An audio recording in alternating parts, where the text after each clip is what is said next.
Got it. Wonderful. Hello, everyone. Happy Tuesday. I am so excited to be joined by you all today for a very special edition of our Key Future sessions.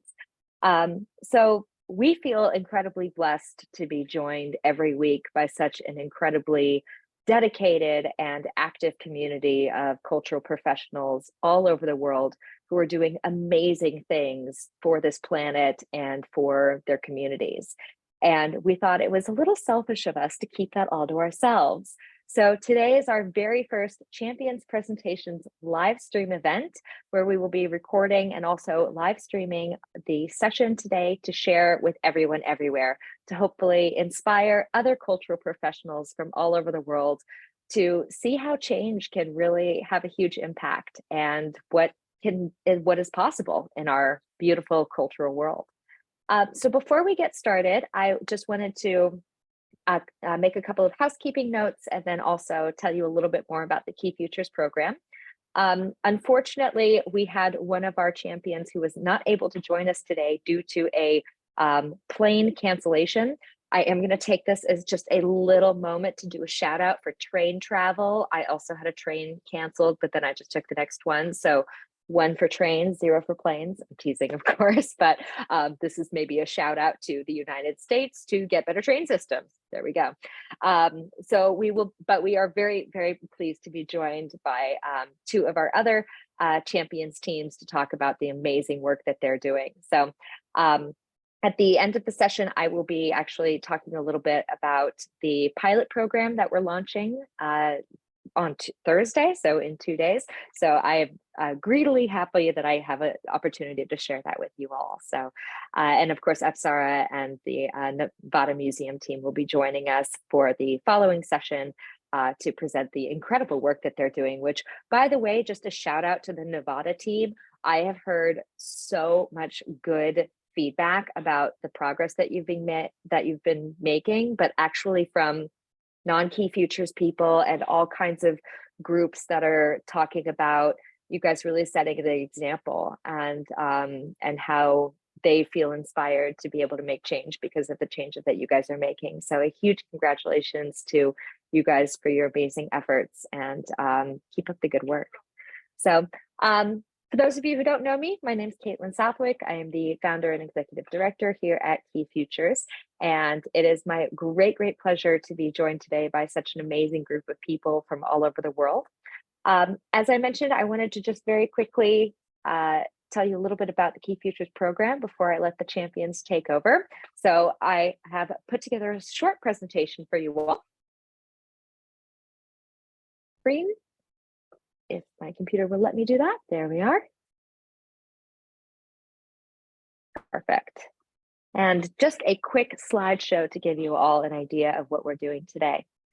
So Key Futures is about making sustainability sustainable. And we are an international coaching and training network. We work with cultural professionals, practitioners, and stakeholders all around the world. So from Nigeria to Argentina to Canada to Denmark, from museums, galleries, and artists to foundations, municipalities, to vendors and suppliers and packing and shipping companies and auction houses. So we really believe that a sustainable approach is a holistic approach, and that we have a lot to learn from each other, not just within our sector, but outside of our sector, and not just within our communities, but within the community on an international scale. So our approach is really about sharing. It's about making sure that people feel supported and connected. And it's about showing people how this can be done. So I'm incredibly honored to be joined by such thought leaders and activists from all over the world. A few things about the program. We take sustainability from a holistic sense. So all three pillars, including not only environment, but also social and economic sustainability. So you'll see in our program goals that this is not just about carbon reduction. Obviously, that's a huge part of it. It's not just about energy efficiency, although that's obviously a huge part of it, but it's just really about positioning the cultural sector as safe and inclusive spaces for discourse and progress. So we're really excited that we are joined by such a diverse group of people to make this happen for us on a global scale. The program consists of weekly trainings and different types of events, including sessions like this, where we get to hear from champions about the amazing work that they're doing all over the world. In addition to the educational component and the peer-to-peer knowledge exchange, we also have key coaches who are personal mentors that guide all of our champions through their sustainability journeys. Sustainability is a journey. It is not a flip switch that you flip. It is something that takes some time. And what the exciting part is that your coach is here to help you every step along the way. So it's really important for us that everyone not only feel connected and supported, but also can share that. And this is why the international network is the most important part of our program. Just a couple of components about how we communicate with each other, because of course we are an international group. So we have an online platform called the Keyport, which is where all of our discussions and connections happen. We have forums for sharing information and knowledge, as well as templates, resources, and tools. And of course, our events calendar, where we can showcase all of the amazing things that are happening in the program. My personal favorite part of the Keyport are the key reports, which are user-generated case studies. So this is where all of our champions can keep each other posted on what actions they're taking and what successes they've achieved. This is a great way for us to not only see what's going on around the world, but also show off our amazing actions. I already talked a little bit about the toolkit. There's a lot of different components in there. And one of the things that we find really important about sustainability is not just about doing it, but how we talk about it. In the cultural sector, we can be,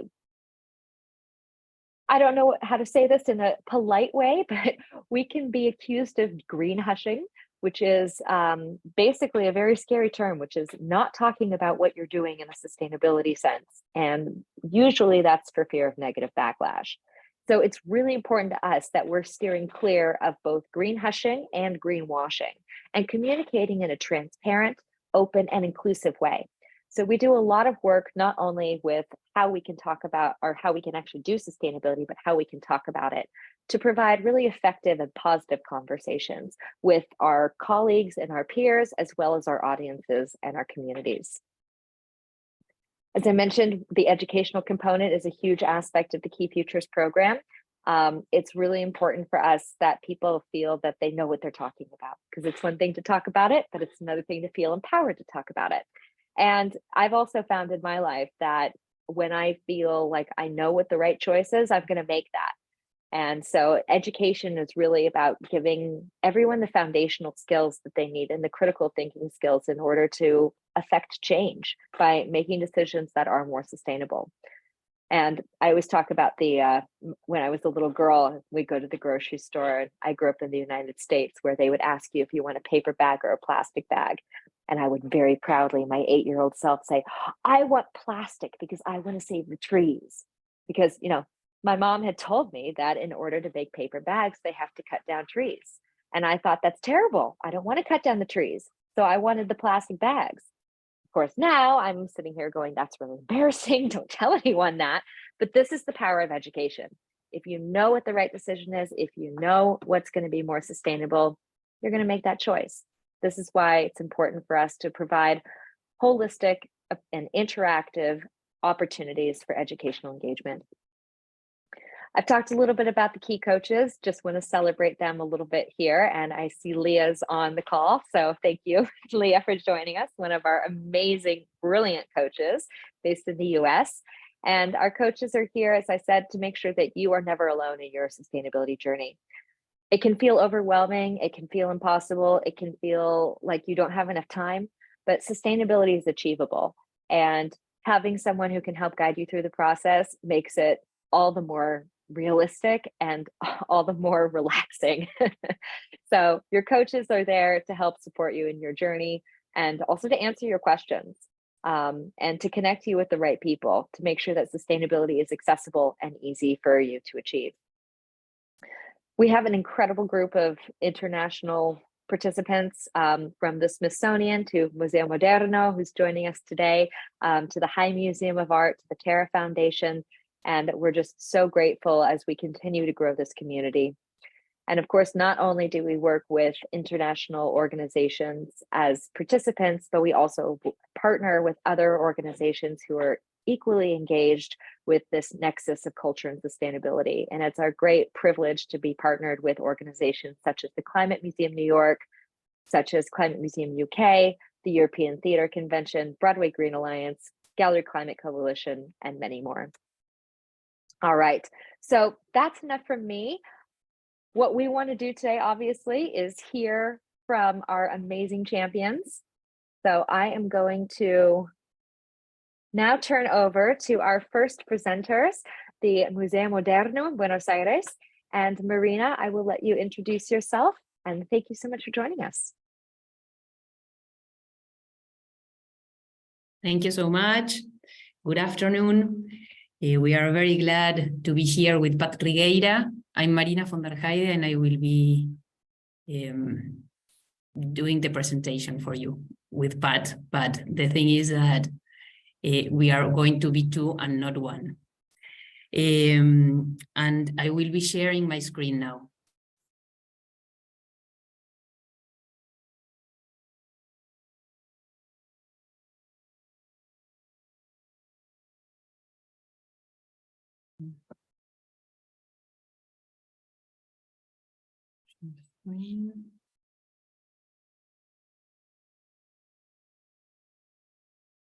Everyone is seeing over there? It's okay?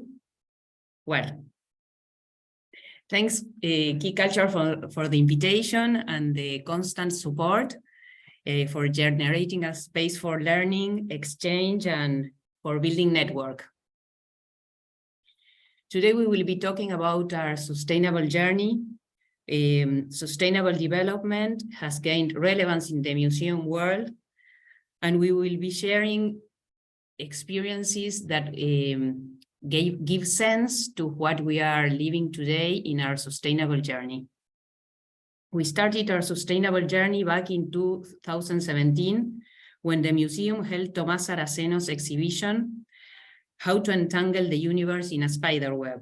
At that time, we promoted the culture-nature dialogue among the visitors, fostering the preservation of nature and the reflection of our role in the universe. 7,000 spiders knitted the largest spider web ever made inside a museum.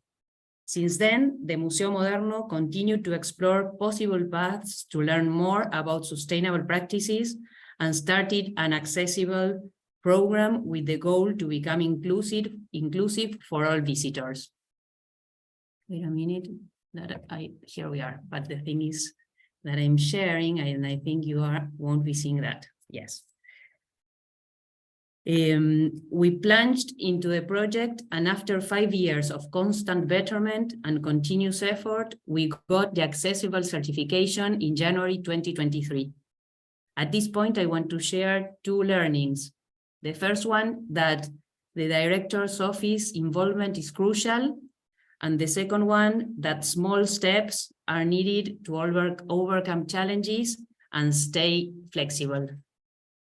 In the actual context where museums become catalysts for change, the Museo Moderno aims to work with the community and to promote creativity in order to generate reflection and action upon climate change, inclusion, diversity, accessibility, and the sustainable development goals. In this path, we build our capacity by doing research and building network, and found a framework where to get started.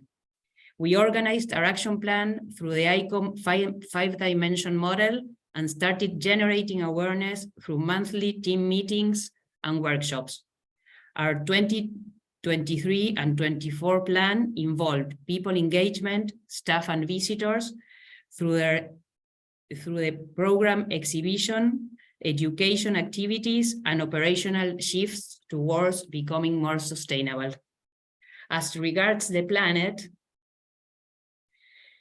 we measured our carbon footprint, and we are actually thinking about our mitigation actions. We changed all of our lamps to LED to become energy efficient.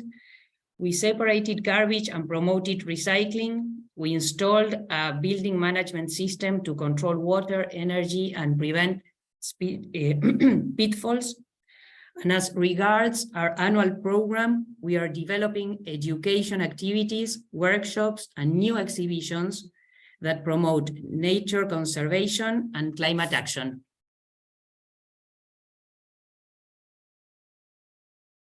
Thank you, Marina. It's my turn. I'm Pat from Museo Moderno. As Marina said, as she mentioned, part of our planet strategy has to do also with the exhibitions that we are presenting at the museum.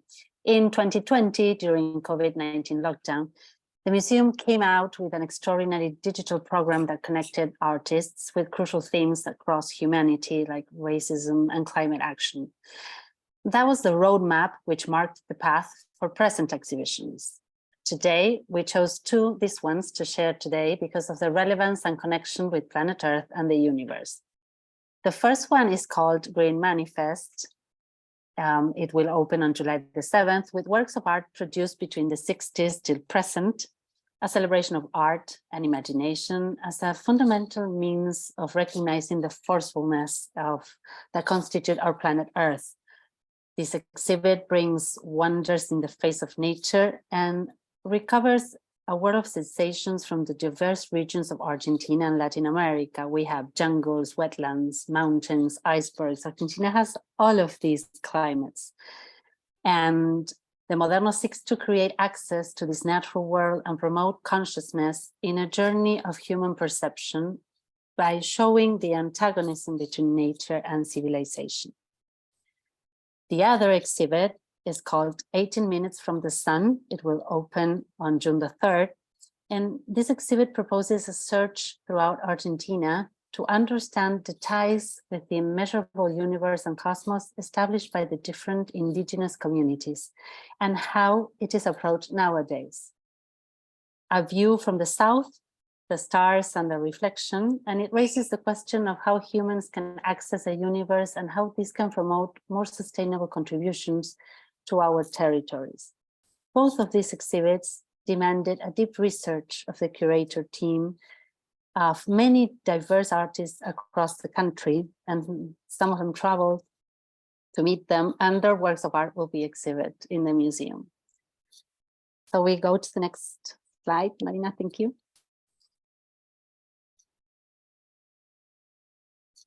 Okay. Something happened. Yes, wait a minute, that something happened and I can't change the, well, wait, you can continue. I'm going to do that. Okay, well, in our next slide, we were talking about the people dimension within the ICOM framework. And the Moderno has been working to establish DEI policies since 2017, with an emphasis on connecting and building relationships with the diverse communities within our education outreach program. What makes these programs special or different is that they are mostly tailored to the needs and the requirements and the interests of the communities that we target. This provides a minimum and a meaningful and relevant experience to both the museum and each group that is participating. We have lots of ongoing communication and visits in territory that are necessary for this to work. And we have mapped the different communities within the neighborhood surrounding the museum to make it more relevant for them. So our most successful programs are connected to art and community health. We have partnered with the City of Buenos Aires Ministry of Health and officers to create a framework where we articulate different programs connected to mental health, Alzheimer, senior citizens, and early childhood centers. Argentina has a free health and education policy, so we currently develop art integration activities for health centers, senior residencies, transit homes within the mental health program, and early childhood community centers and public hospitals for people with from diverse social and economic backgrounds. We provide a waiver for transport, and all our education activities are free. Most of the communities we work on site are located in the city and the province of Buenos Aires, and our digital activities aim at connecting with the different regions in Argentina. Can we move to the next one? Thanks. So since Argentina is almost at the end of the world in the South Hemisphere, we are really struggling, and we are working hard to make Latin America and South America the center, or at least important in connecting with art and education. We are lucky to be to hold the 55th CIMAM annual conference in Buenos Aires. It will be in November 9 through 11 in 2023. And the title of this conference, it's the Co-Creative Museum, Social Agency, Ethics and Heritage. So for the first time in CIMAM's history, the conference will focus on the social role of the art museum. This function lies at the natural heart of museum practices in Latin America, where many museums like the Moderno take up the mantle of responding to lesser developed economic contexts, which are different from many other countries in the rest of the world, with social disparity, inequality, and discrimination are in the order of the day. Cultural institutions in this region are highly experienced in collaborating with artists to position the arts as a vehicle for the development of imagination, the expansion of concepts, and form of education, the production of communal and individual knowledge, and as a path towards concrete social transformation, community building, and for what is very important for us, the promotion of social justice. And one of the days that in this conference will cover the role of museums in communities, in education and accessibility. And we believe that museums can be an active agent in understanding art partly as a vehicle for the construction of knowledge, and what the role of the arts and artists in education as a whole, and what is the role of education as endorsed by the museum. How can museums become a catalyst for new notions of education? There will be lots of speakers working with these notions of education, accessibility, mental health as a means of practices and care and healing. So we hope you all come. You're all invited to Buenos Aires in November. Well, thank you, Pat. During the pandemics in 2020, the artist community suffered the lockdown, and Museo Moderno contributed with the community, making them part of the digital program. Later, that program became the Kilometer One program, supporting the neighborhood artists. Considering prosperity as the promotion of inclusion and wealth generation, the Museo Moderno in 2021 held for the first time an exhibition of pieces of art done by people living in vulnerable conditions in alliance with Hecho en Buenos Aires, a newspaper and atelier that provides opportunities to this community. The action with the Museo Moderno represented an extra income, and people profited from the newspaper they sold and from the art they sold. In this way, the Moderno contributed to their life improvement. Another way to promote prosperity is by sharing knowledge. In this sense, the Museo Moderno has recently participated with a case study in the Sustainable Museum book and launched the first MOOC for rural teachers on the Coursera platform in Spanish, in partnership with the Fundación Bungiborn and Universidad Austral. It is through the power of partnerships that projects can be expanded. We believe in articulation and develop several alliances with the ministries, NGOs, and different partners in order to have greater impact, to learn, and to scale. However, our sustainable journey is still under construction, and we are always with new challenges to overcome. As you can see, we keep asking the questions, different questions that drive our attention. We hope that this presentation was insightful Please feel free to ask questions. We asked a lot of questions here and make suggestions. Many thanks for your attention, and we will continue with the resources, but these are the questions we wanted to share. Absolutely brilliant. Thank you so much to Pat and to Marina for your amazing presentation. I always feel so inspired by the work that you guys are doing. And I know that this started last year, I believe, when you presented about a project that you had done in collaboration with the homeless community in your area, and inviting them into the museum to create art and then selling art, providing social, economic, and environmental sustainability all in one. I just thought that was such an inspirational program. And it just continues to build, and it's so inspiring to see. I was particularly impressed with, I mean, everything is amazing, but for me, what really spoke to me was the 18 minutes from the sun. And I personally have a very deep belief that, Indigenous knowledge is a way for us to find a sustainable future. And so I would love to hear a little bit more about that project. But I also, of course, wanted to open up the floor, and I would love to invite anyone who might have any questions to feel free to either unmute yourself and participate in the conversation, or of course, if you'd like, feel free to share any questions you have in the chat. That's more than welcome. And while you guys are thinking, if you have any questions, feel free once again to interrupt or raise your hand or anything you'd like to do. I also wanted to touch upon what you said, Marina, about the power of partnerships. And I think that is so incredibly important. So many times people feel like they have to be able to do everything themselves when it comes to sustainability. And I think that's actually one of the most important things that I try to impress on people, is that, you don't have to be able to do everything yourself. You don't have to be the expert yourself. It's actually the power in partnerships and working together that achieves the most success. And I was wondering if you might be able to give us a couple of examples about partnerships that you've created that have been really useful for the programming.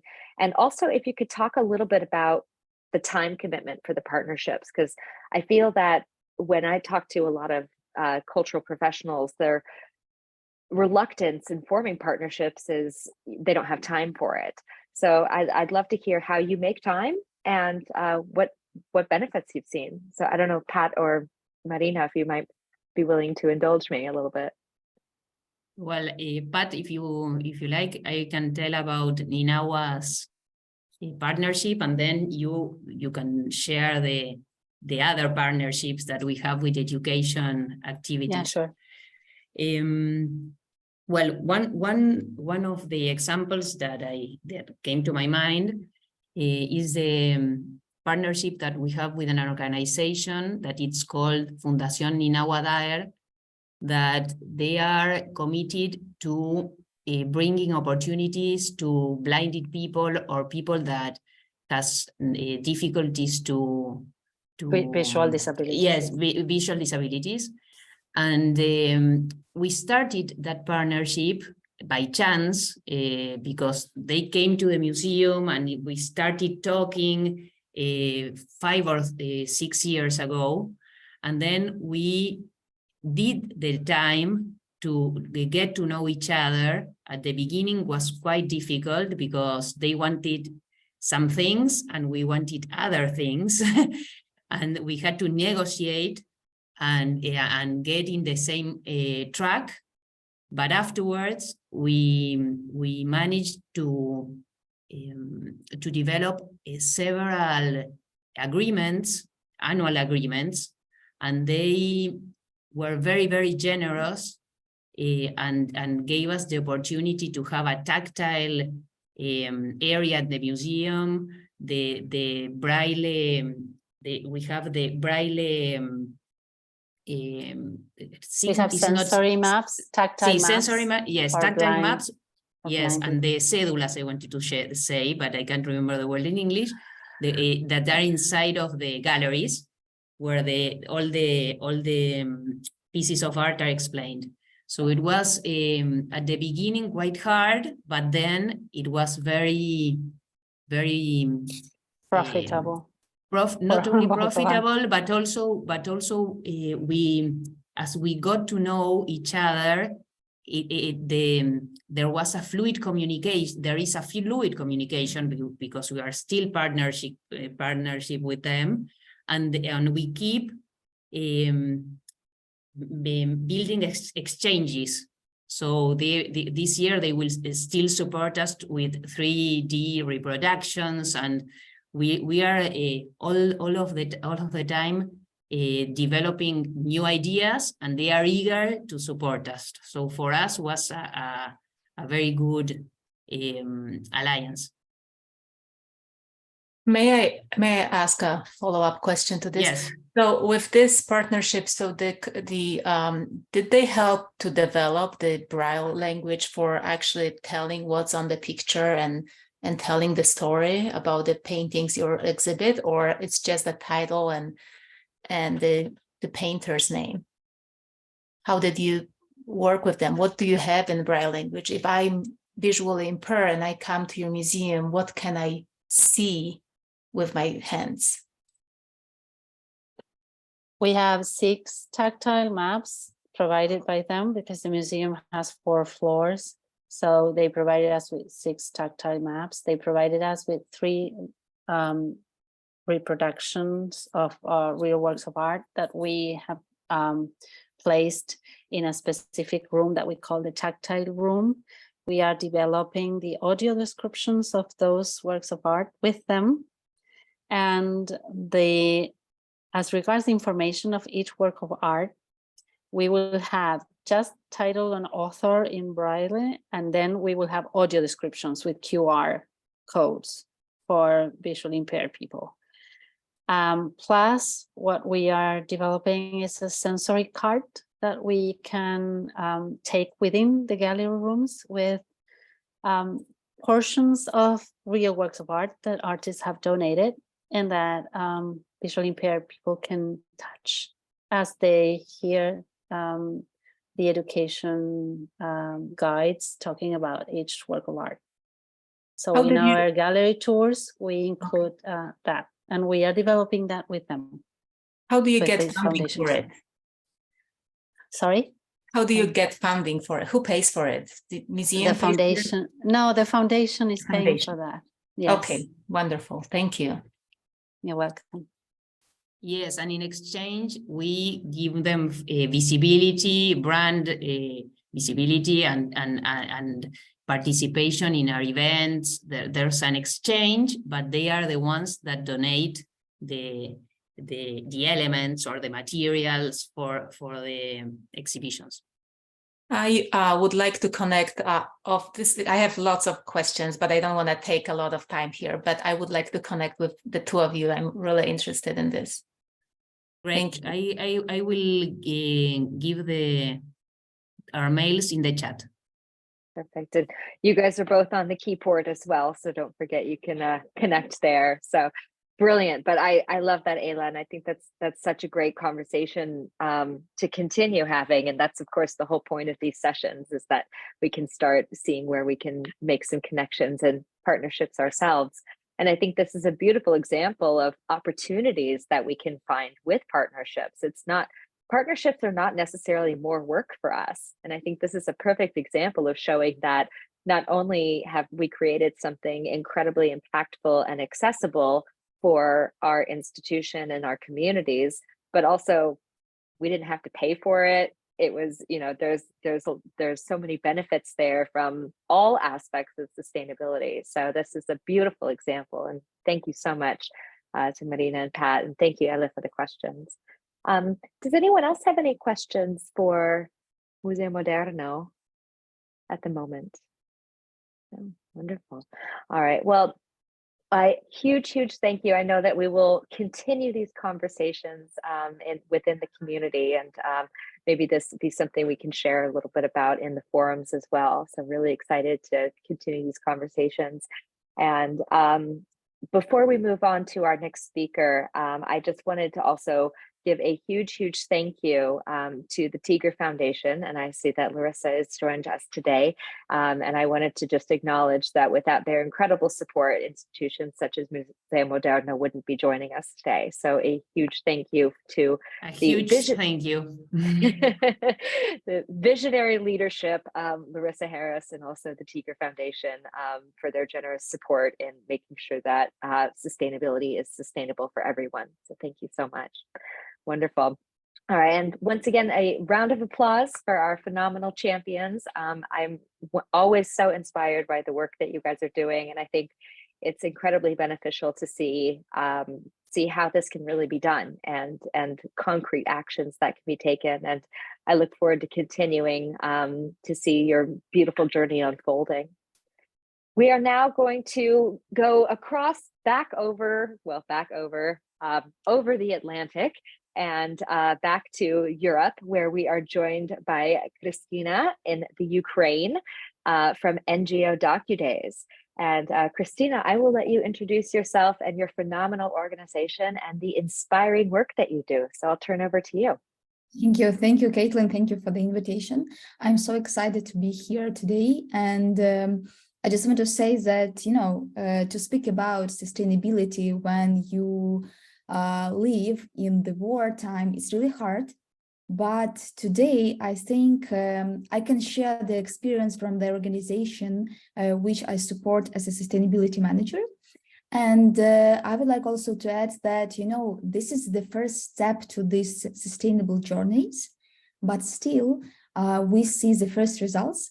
And we are proud of these results, and we are happy to gain knowledge from the community. So thank you very much for the opportunity to be part of this community. It's a great pleasure for us. Could you please, Moira, help me with the presentation? Could you please open my slides? Would it be great to share with everyone? Okay, great. And can you hear me? Because I don't know, maybe, is it okay? Great. So I would like to start from the statement that this year is really one of the hardest in our history, as you know, but it's also showed us how strong we are and how we can fight with the enemy and defend all democratic values, peace, and justice, including the actions on a culture frontline. It's all about sustainable development, isn't it? I think that you agree with me. And, sometimes it's really impossible to join your sessions. It's really impossible to hear something interesting from your colleagues, because in Ukraine, actually, we have the war and we live between different air alarms, really hard situations, but still we are trying to be sustainable. And I would like to highlight that the organization which I present today, it's really, one of the strongest in Ukraine. This organization really wants to be sustainable, and we are happy that we can share our experience. If you don't mind, sorry, we have the evening in Ukraine actually, so I'm a bit exhausted, but still, I'll show you the slide that describes the level of damages in culture infrastructure, because I cannot speak about sustainability without it. So I would like to, yes, thank you very much for the next slide. As you can see, this is the numbers of damages in the culture infrastructure in Ukraine. These numbers are simply staggering and defy any logical explanation other than, the evident and deliberate destruction of our culture by Russia, by Russian aggression. But this topic, obviously, I understand, this topic needs another meeting and discussion. So if it's possible, it would be great to speak about it in another meetings. In this presentation, I will share the case of the organization DocuDays. We have only, just beginning of our journey, but thanks to the knowledge we gain from this program, it certainly becomes easier, more comprehensible, faster, even in such challenging times for our country. So let's go ahead and get started without words. But I would like to add that, please, the next slide, please. Yeah, a few words about myself. I would like a story to tell the stories because my background is journalism. I'm a communication manager, and now in Ukraine, we also have interesting topics about sustainability. Previous year, we created the special media product podcast about Ukrainian culture institutions and about culture in Ukraine, how the culture help us to win. I will share the link, and I know that in the future we will have this version of podcast in English, so you can listen to this product and just explore something interesting about Ukraine. Now I'm working with Enjoy the Kudays, and I think that but I would like to add, yes, thank you very much for the next slide. I would like to add that my sustainable journey started a few years ago. I was just a journalist, and I was thinking about how can I impact on the society, how we can help, to raise awareness about sustainability topics. It wasn't the sustainability; it was just, environmental friendly approach. And that time, in 2021, we carried out the first educational program on the sustainable development of culture and creative industries. It was together with German partners, and it was pretty nice because it was just, the new topic for Ukrainians at all, even for the huge companies. And it was really hard, to explain what is the impact of all these activities. As you know, sometimes, but not sometimes, very often, it's really hard to explain in a very simple, light language why we should think about our future. It's like we should create the interesting messages and explain the real impact for the organization. It's not just, like advertisement and social campaigning. We should speak about the impact. And that time, we saw that, okay, we have the gap in knowledge, and we should gather interesting experts around the world and create something amazing. But the war started, and it was a very stressful moment because we decided not to stop our activities, but maybe take, just one organization and help this organization to become more sustainable. But as I know, because I worked in sustainability consultancy Eva Group, this is a company which helps Ukrainian businesses to implement ESG criteria to their activities. I saw that would be nice to start from the comprehensive approach and start it from the beginning. We should have the systematic approach. We should think about the, the strategy, the plan, the explanation. Next slide, please. And after this program, after this first beginning to speak about sustainability, our first try, I received the message from this organization, DocuDays. It was like, hello, Christia, we saw this announcement, and maybe would you like to help us be more sustainable?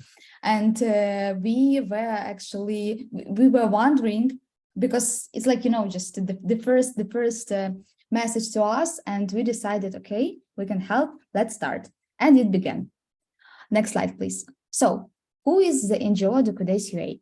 First of all, it's an amazing structure, amazing people who are working in the topic on human rights. This is the first phrase which should be highlighted here. We work with protection of human rights and fundamental freedoms, establish the understanding of human dignity as the highest value, raise the level of civil activity in Ukraine, and facilitate the development of documentary filmmaking. Our story begins in 1998, and since their organization in 2090s, our activity looks at it as it is today. I will show you the next slide, and you will learn more about it. And in our report on our activities for the year 2021, we declared our focus on sustainable development. Next slide, please. Our main projects. First of all, it's International Human Rights Documentary Film Festival, DocuDays UA.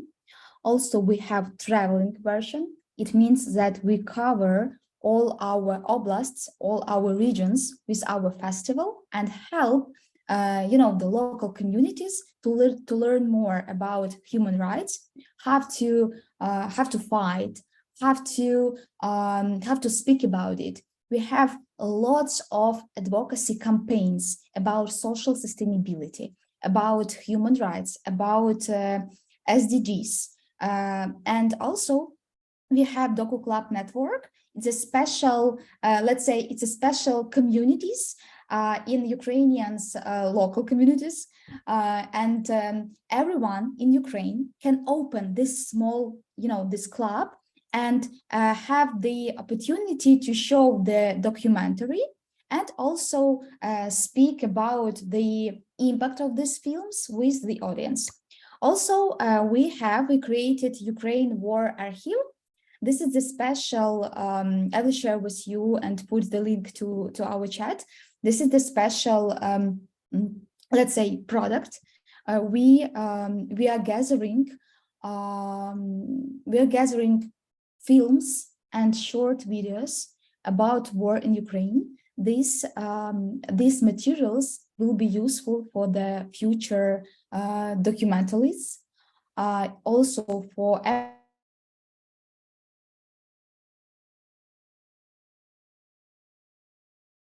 Space Online Cinema. This is the special, can you hear me? Because my internet connection is unstable. Oh, yeah, we lost you for just a second there, but you're back now. Okay, great, thank you. We also have Doku Space Online Cinema. It's like a Netflix, but not Netflix.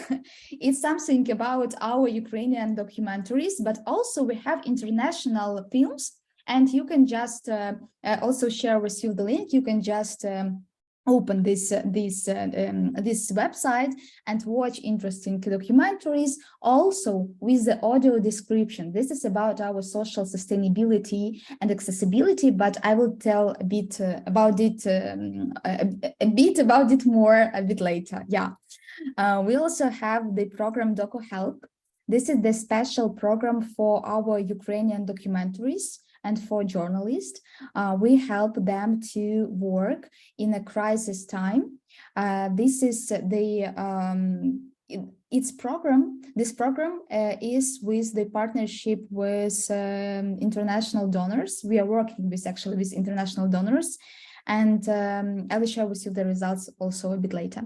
Doku Pro, this is the interesting product in our organization. It's a special industrial platform where artists can share their ideas based on the documentaries. The next interesting product is Doku Art. This is exhibition. This is exhibitions that we present during our film festivals, and very often the topic of these exhibitions are related to sustainable topics.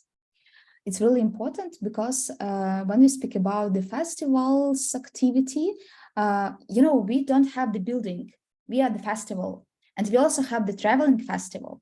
So we should think about how to show the main aim, the main messages of sustainability during all our traveling activities. That is why we have different directions, and it helps us to engage more audience and to be more visible around Ukraine, but not only around Ukraine. And we also have interesting human rights events and campaigns and many more. Please, next slide. It was really interesting because I saw the information about key culture previous year. It was the beginning of war, and it was stressful situation. We didn't know what to do. We didn't know how to continue our sustainable journey. But sometimes life knows more about you and how to help you to be in this community and to continue your journey to sustainability. And we are so happy that we received the opportunity to join the team, to be a key champion. And so we still have this strong desire to move forward on the path to sustainability, regardless of external circumstances, even during the war. Next slide, please. In 2022, we accomplished the following. This is about our results, and this is about the information that was received by Key Futures program, and we use it for us and try to create the comprehensive approach, but also the structure and action plan, how we will move to the next steps, because without documents, without the understanding, without the conversation with all top management, with all people, it's hard to make changes without just you should move step by step and explain everything. So what do we have now?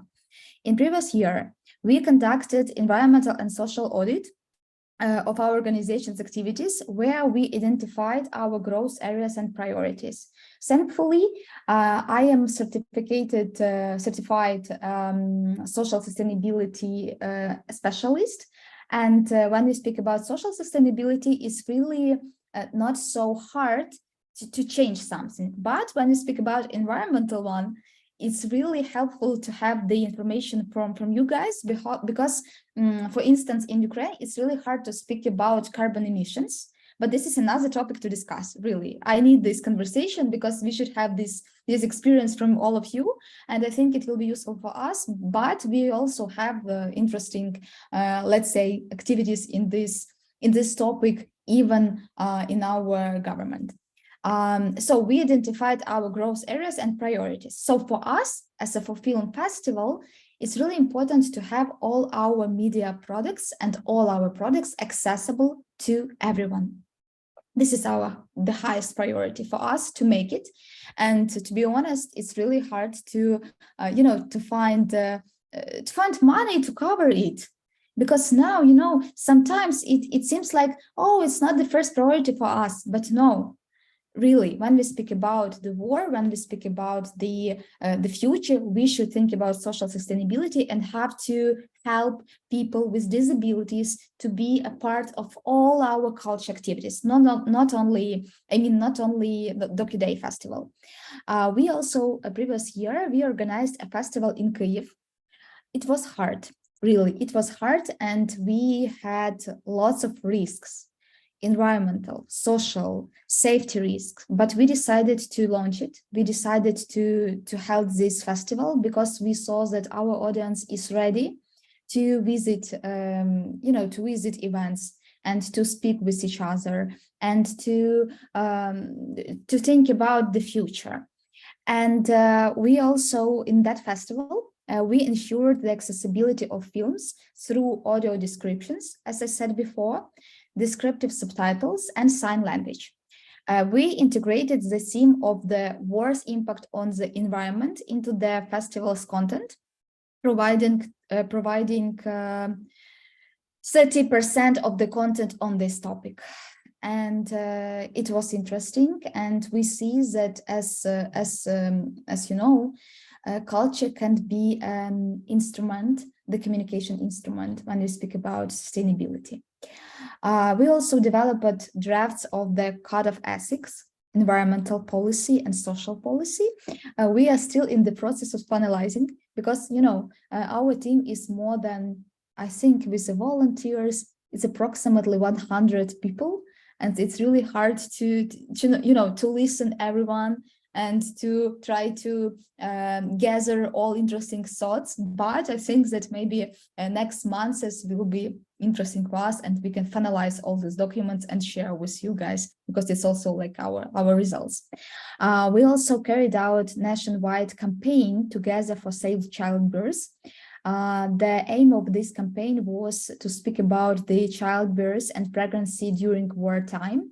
We invited interesting experts, doctors, and media managers, because we also spoke about how to speak about this topic, how to speak with women in Ukraine.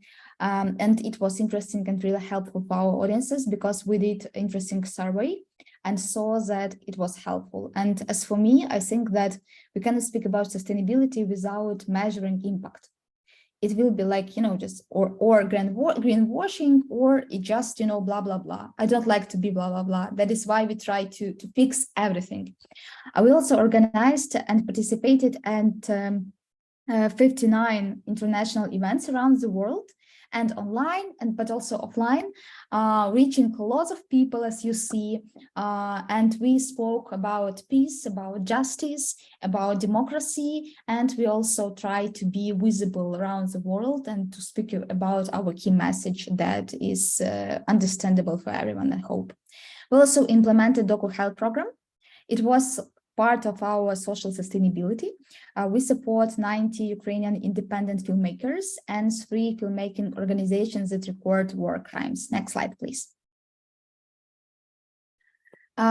This is our SDGs. Just, you know, we are trying to contribute these SDGs, and this is our framework to think about our key priorities. We already know that for us it's really important that, you know, the accessibility and diversity, equity, and inclusion.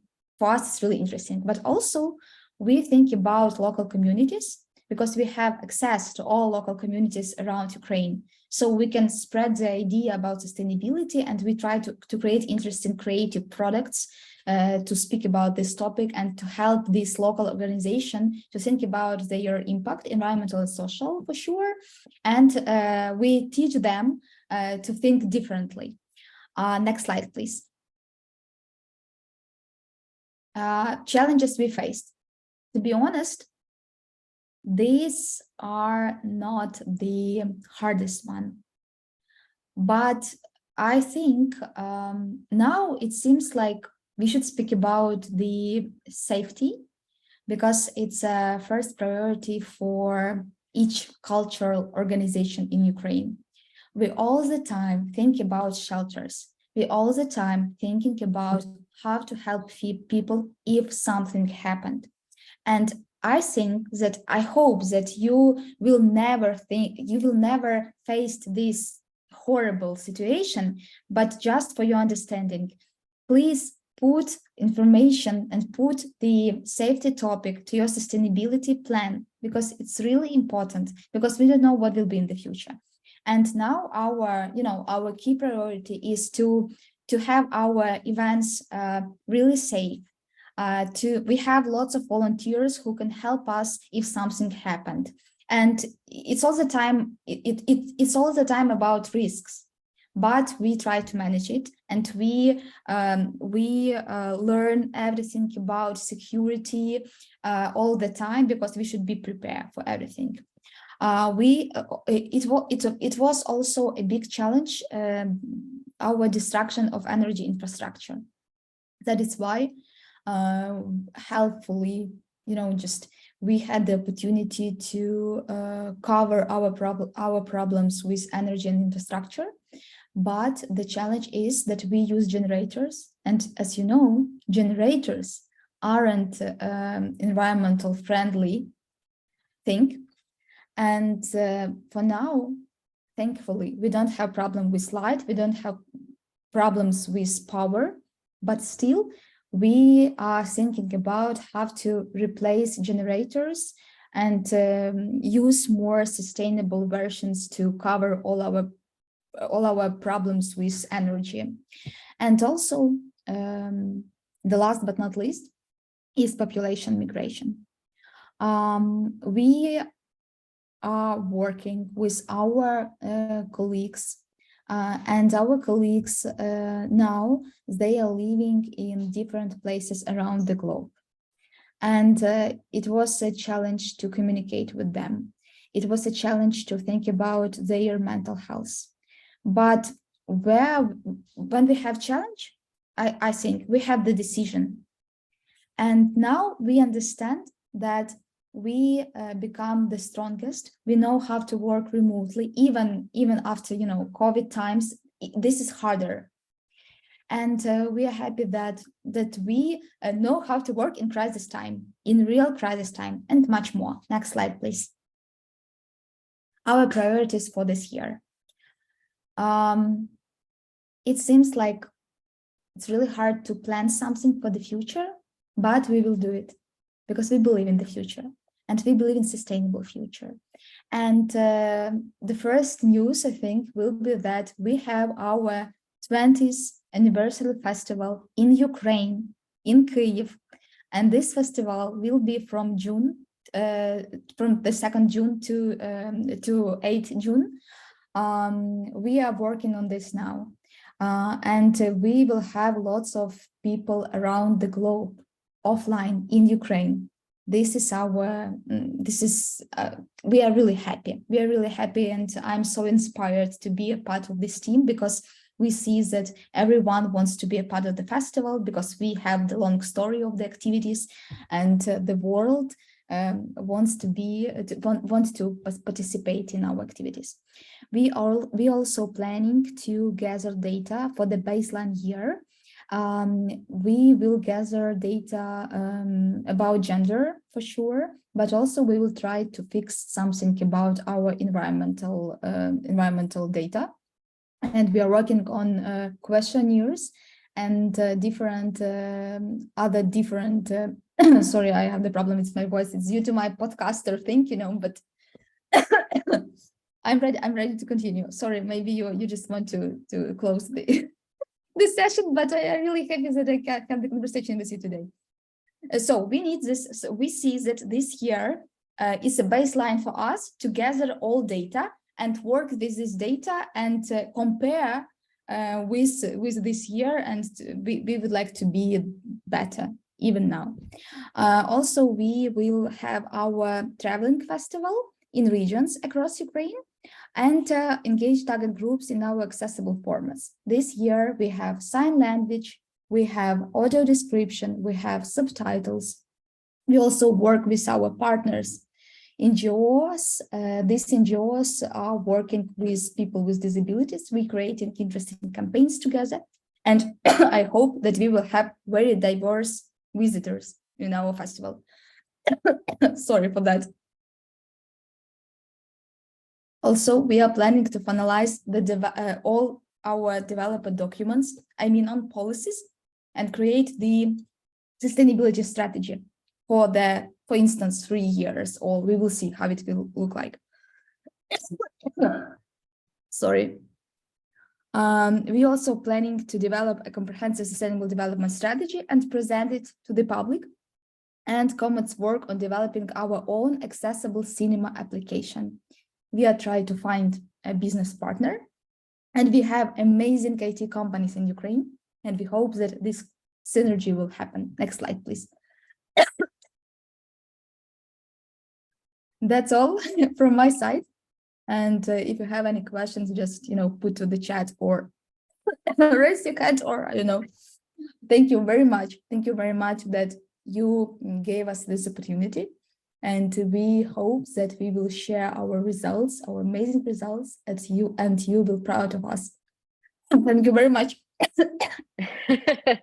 Christina, you are such an incredible inspiration. And thank you so much for being here, for taking the time, for the incredible work that you do. Drink some water. I know what it's like to feel talked out. So take your time and breathe. I'll talk for a second, and then I'm sure we'll have some questions. But I just want to once again thank you so much, Christina, for sharing this. And I always feel so inspired by you. It's one thing, the incredible work that you're doing in a context where sustainability is not always may have not had been a priority, but then on top of it during a war. And it's just absolutely phenomenal what you're able to accomplish. And I think most of you who know me know that I've been a little bit tired of the I can't conversation. Oh, I can't do this because it's too hard, or I can't do this because my boss won't let me. And anytime you think you can't, think about what's being accomplished right now in the Ukraine, and think about what's being accomplished in places all over the world where I can't is simply not accepted. I also just want to take a moment to recognize what an incredible event we have right now and opportunity we have. We have from Buenos Aires to Ireland to New York to Nevada to the Ukraine to Brussels to the Netherlands to Canada people all over the world joining together. And I just, this is what Key Futures is all about. And I'm so proud of this. And I'm so proud of all of you. And I'm proud of myself too, because this is pretty amazing. But Christina, I hope that you've had a moment to rest your voice for a second. Thank you for that. I would love to open up the floor if anyone has any questions. I always have questions, but I would love to hear if anyone would like to kick us off with any questions for Christina, or even thoughts or comments or feedback if anyone would like to share.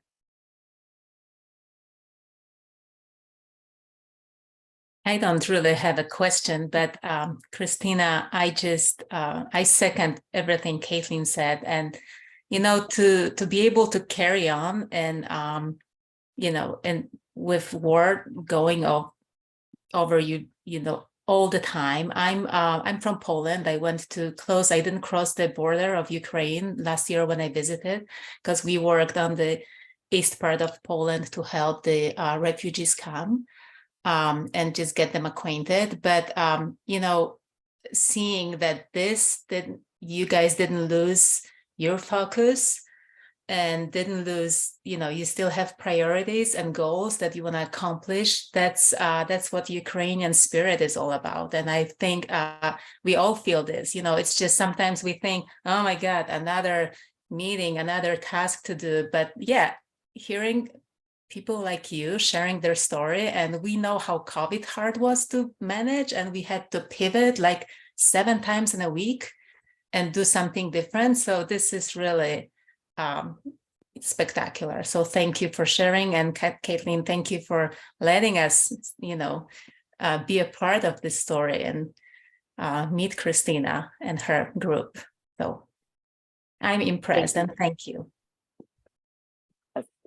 I will second that wholeheartedly. It's just so inspirational, and it's of course my greatest pleasure to be able to bring all of you guys together, because this is what this is really all about. And yeah, I would also agree. I think that it's just incredibly important for us to be able to celebrate each other, and that's really what we've been able to do today. So I'm incredibly grateful for that. Hi, Doug. Nice to see you.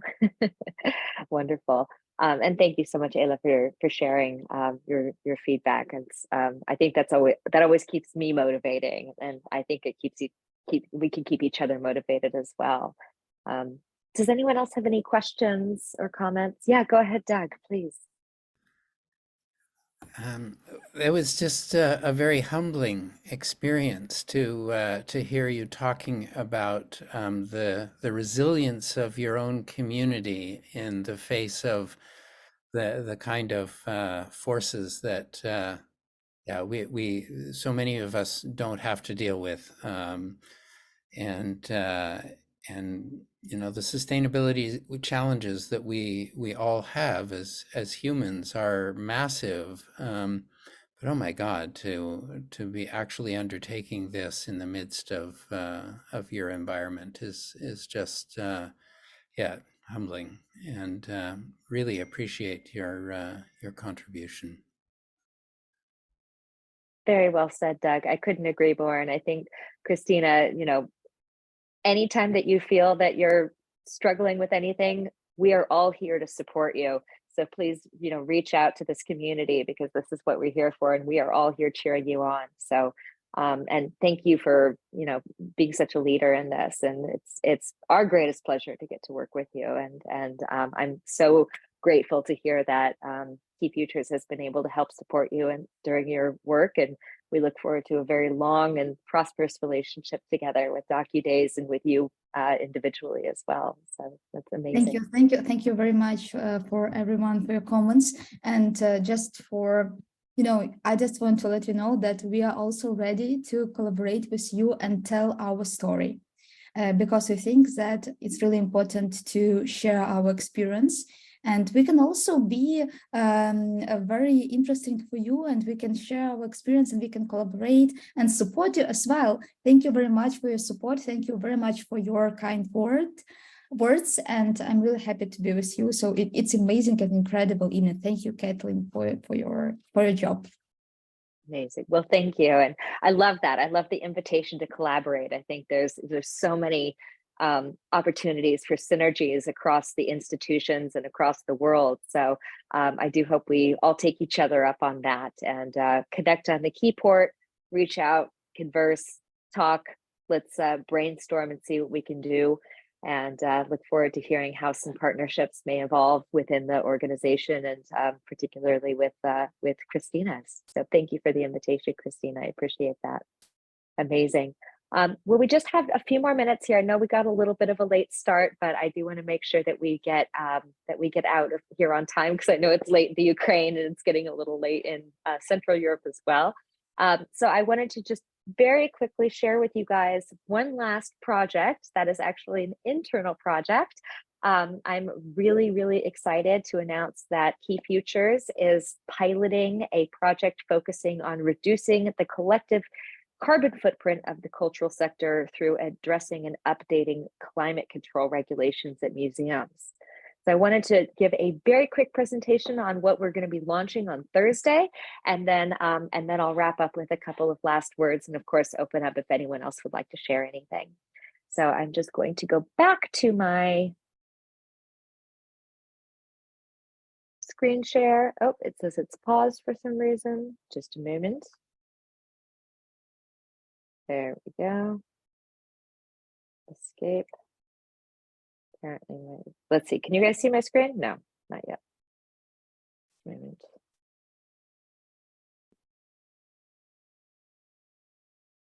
Okay. Can you see my screen now? Yeah. Okay, perfect. Thank you. All right. So just a very quick introduction. Based on the framework of Key Futures, so the international coaching and training collaboration, we have developed a pilot program that is going to take place over the next 18 months that is focused very specifically on climate control. As most of us know, climate control is one of the most energy intensive and carbon intensive aspects of the museum world, with museums trying to keep entire buildings regulated to plus or minus 2 or 3% relative humidity and plus or minus 2 or 3% degrees, or 2 or 3 degrees, which is hugely energy intensive and also unnecessary. So basically, in order to comply with the Paris Agreement and to look at having our carbon emissions as a sector, we have created this program, and we've seen that it's been proven that this works. You can save between 24 and 82% by making changes to your energy efficiency systems and climate control regulations. But we've also seen that this is something that needs to be done collectively. And this is an issue that has been around for a really long time, and also a lot of knowledge has been developed about the changes that can be made. But the reason that changes haven't been made is because this is a systemic issue. So the climate control pilot is really going to be about tackling this collectively in order to make sure that we're moving forward as a sector, which takes a lot of pressure off of the need for individual institutions to change and consequently feel excluded from potential international loan agreements, or be seen as not practicing in the most professional way. So one of the things that's really important in this is that this is an upgrade, this is an update to your climate control systems, and we're really trying to push that language, because that really makes people feel like this is something that's a positive change, which guess what, it is. And this is really a win-win-win solution. Our approach is better for the planet, better for people, and better for the collections.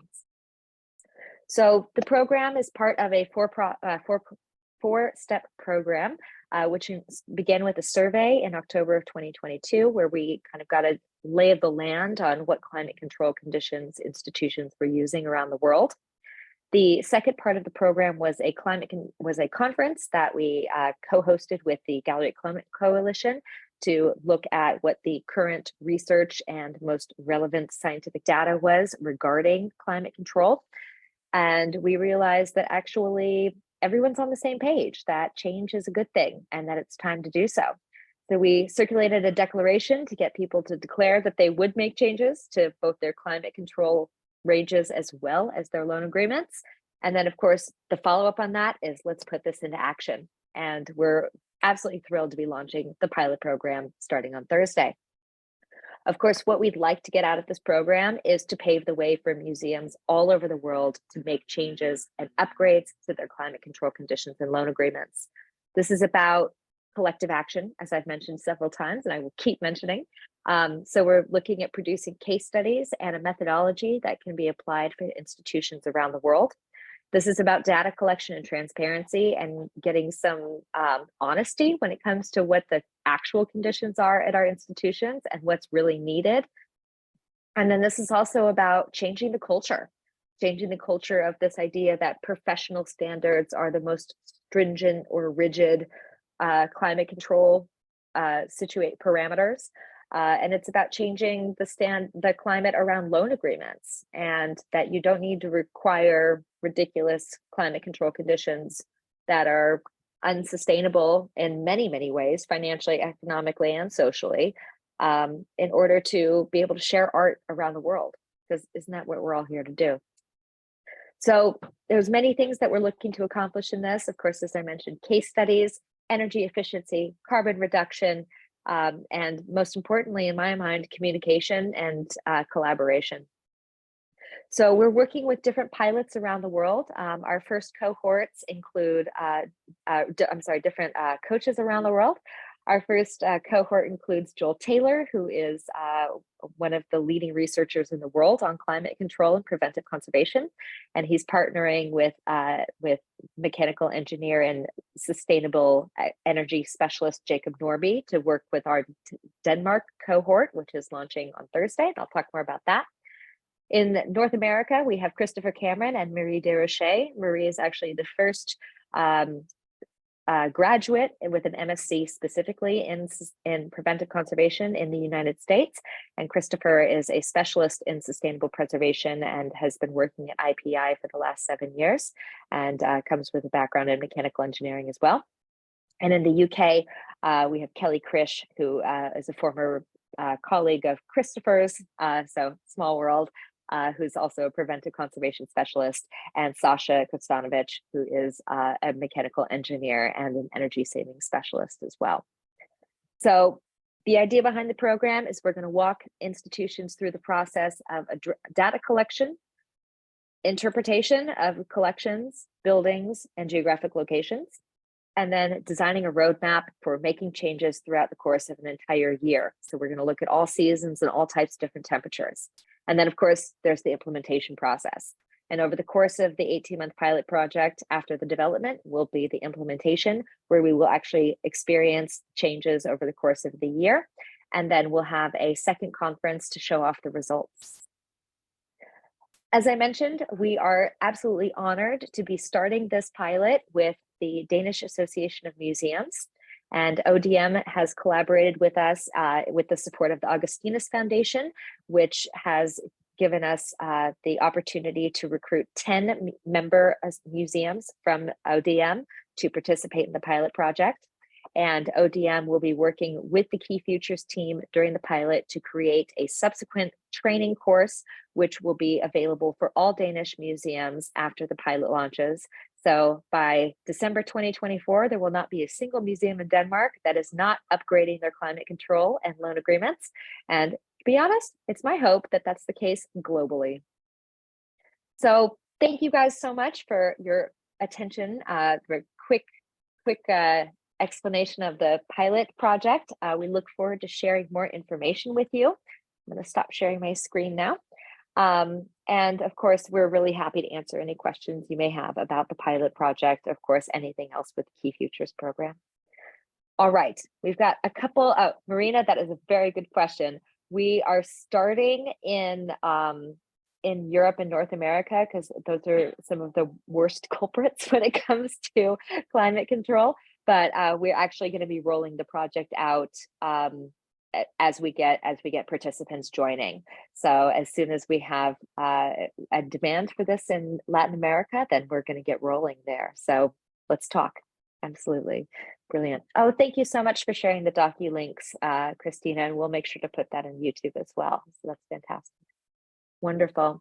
All right. Well, we just have a couple minutes left here, and I would be very happy to wrap up with some closing thoughts. But before I do that, I would love to open up the floor if anyone else has anything that they would like to share or add to the conversation or ask if anyone has any final questions before we wrap up for the day?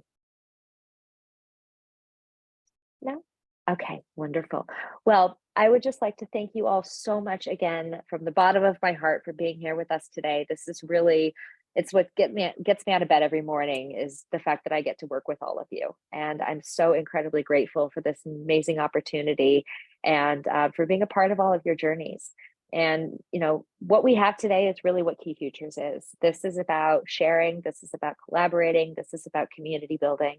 And I think that we can see why we wanted to do this as a live session and share this with the world, because it would be selfish of us to keep this to ourselves, because this is so inspirational, and all of the work that you guys do deserves to be celebrated and shown off to everyone. So we're incredibly grateful to all of you for sharing with us, and for sharing with each other, and for sharing with the world, and for your commitment to a sustainable future. Because like Christina said, we believe in the future, and we believe in a sustainable future. And so we're very proud to be working with all of you to make that happen. All right, we'll wrap up there. Thank you all so much for joining. Thank you, a huge thank you and round of applause again to Museo Moderno, and also to Christina from NGO DocuDays. Thank you so much for joining us and for sharing your experiences with us. You guys are brilliant and amazing, as is the entire Key Futures community. A huge thank you as well to Moira and to Noor and to Katrina for the Key Futures team that makes all of this possible. And of course, also highlight our coaches, Doug and Leah, who are joining us today. And another shout out again to Larissa and the Tiger Foundation for making all of this possible. So thank you everyone for joining. Have a lovely rest of your day / evening. And we look forward to continued collaborations, continued cooperations, continued conversations, and continued successes for a sustainable future. Thank you, everyone. Goodbye. Thank you. Bye. Bye-bye. Thank you so much.